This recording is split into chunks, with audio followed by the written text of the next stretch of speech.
Hey, my beautiful bitches, it's me, Fiona St. James, and welcome to another episode of Fiona's Coffee Talks. And as always, I like to start off every day with a fresh, hot, black cup of coffee. Hold the cream! I'd love to. And of course, I think of my favorite quote of the century by Oscar Wilde, which says, life is too important to be taken seriously, so lighten up, folks. So today's topic is Storytime, Labor Day 1999, yay! All right, so first let's talk about that. Labor Day, 1894 became a federal holiday and it celebrated the achievements and contributions of American workers. So guys, pat yourselves on the back because the whole point of it is to celebrate that we all work. And you know, I've been a working girl my whole life. So picture it, Labor Day 1999. When I did my favorite Labor Day story last year, it was 1992 when I went to LA and then spent Labor Day in Palm Springs. So this was with my same friend, James Pierce. Hey girl, Lulu Bell, Miss Fierce.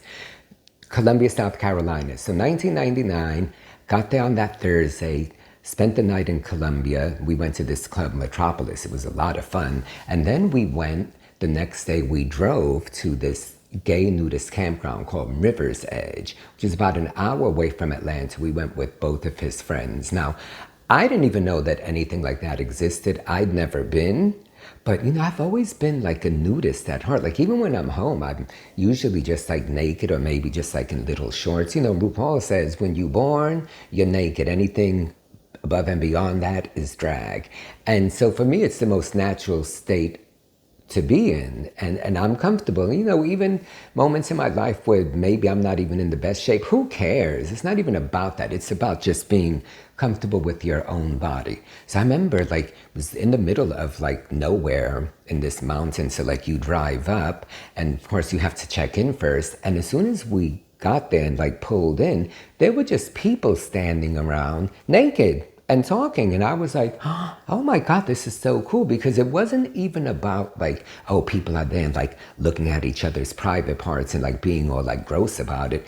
It's really just about people being comfortable, the same way that if you had a group of people in your home and you were hanging out, it's the same thing, except the only difference is you're naked.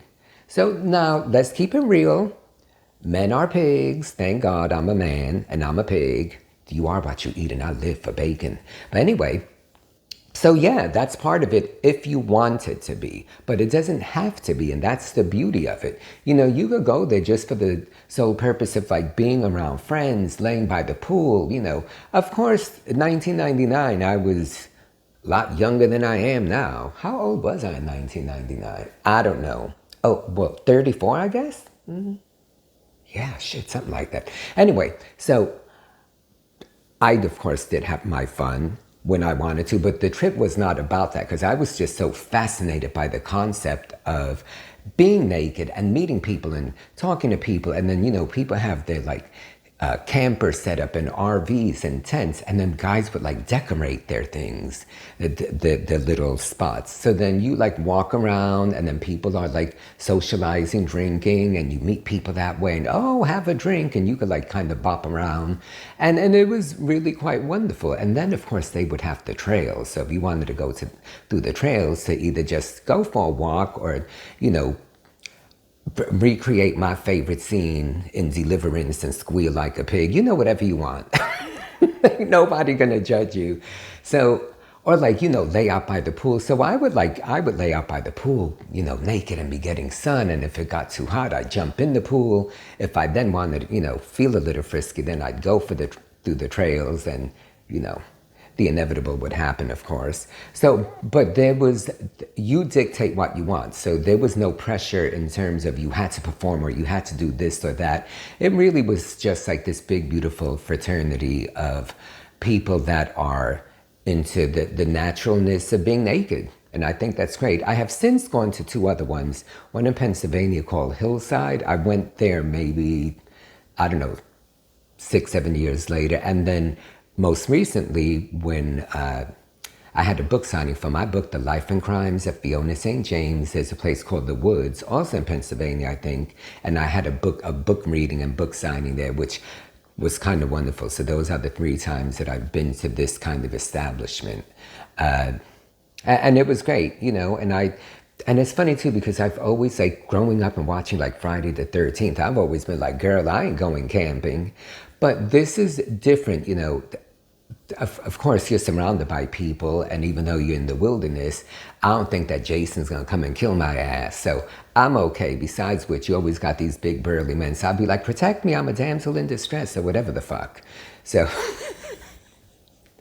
anywho, so check it out, you know, leave your thoughts, leave your comments. You know, have you gone to gay clothing optional campgrounds? Did you love it? Did you feel like you had to do something? Or, you know, is it all about just being natural? Speaking of traveling, I'm going to leave you guys with this note. I've not been anywhere since pre-pandemic. Last time I went anywhere was Palm Springs, Christmas 2019.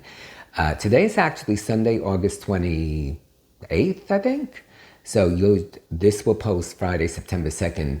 This coming Thursday, which is September 1st, I'm catching a red eye and flying to Barcelona. I'm meeting my friend Bunnies. Hey, Bunnies. We're going to Sitges, Spain. We arrive on the 2nd. We're there for 8 nights, so I'm back on the 10th. And it's like this international bear, leather, blah, blah, blah week that happens year after year. We were there 2019.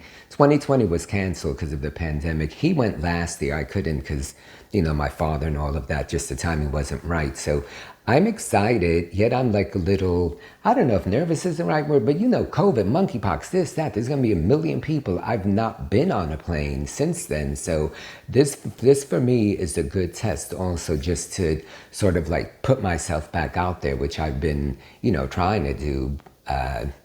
So I'm excited about just going somewhere and being out of the country. And look, I ain't a bear, but I figured, you know, opposites attract. And I figured, you know what I'm going to do? I'm going to pour honey all over myself and hope for the best. I call myself Honey Hoo-Ha, you know, see what happens. So, all right, guys, so wish me luck. So my video after this will be 2 weeks later, September 16th, and it will be about the trip. So I'll make sure I take lots of fun footage and tell you of all of my excursions and all of my escapades. So, all right, guys, if you like what I have to say, give a thumbs up, subscribe if you have not. I'm sure you have. And thanks for being here with me. As always, I love doing these videos, and I love that you guys join me. So, all right, till the next time, love you.